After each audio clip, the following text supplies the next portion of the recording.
Moi, Jacques, serviteur de Dieu et du Seigneur Jésus-Christ, je salue le peuple de Dieu répandu un peu partout dans le monde entier.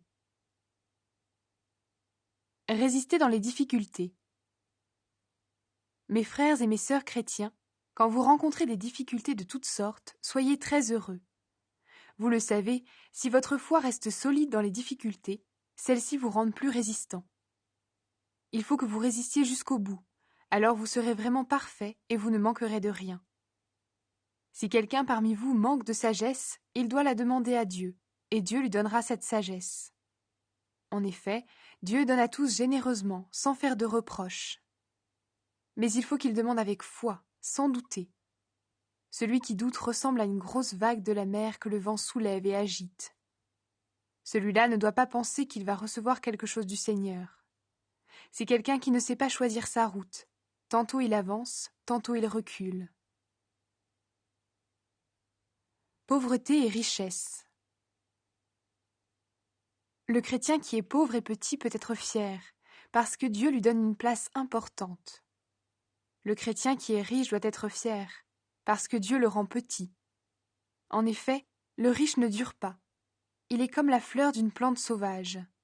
Le soleil se lève avec sa chaleur brûlante, il sèche la plante, la fleur tombe, et elle perd sa beauté.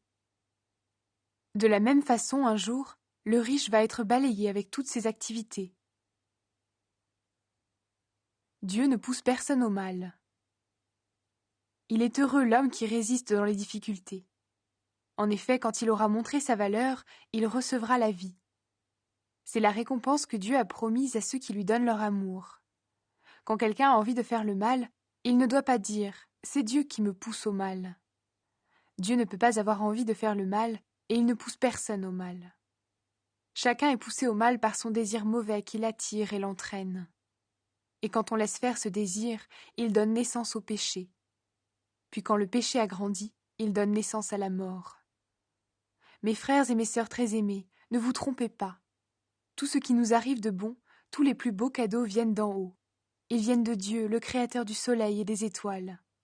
Chez lui, il n'y a pas de changement, pas de mouvement, pas d'ombre. Dieu a voulu nous donner la vie par la parole de vérité. Alors nous sommes d'une certaine façon au premier rang de tout ce qu'il a créé. Écoutez la parole de Dieu et faire ce qu'elle dit.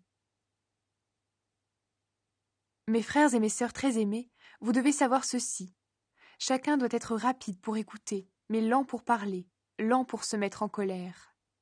Un homme en colère ne fait pas ce qui est juste aux yeux de Dieu. Alors rejetez tout ce qui salit, tout ce qui rend mauvais.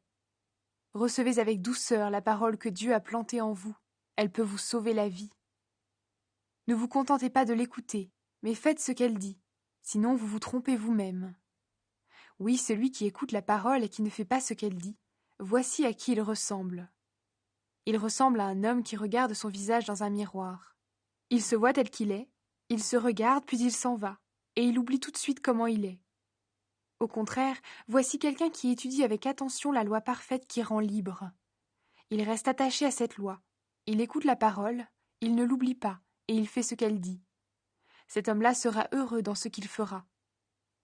Si quelqu'un croit être un bon chrétien, mais n'est pas maître de sa langue, il se trompe lui-même, et sa façon de pratiquer la religion ne vaut rien. Aux yeux de Dieu notre Père, voici la façon parfaite de pratiquer la religion. Prendre soin des orphelins et des veuves dans leur malheur, ne pas se laisser salir par les choses du monde.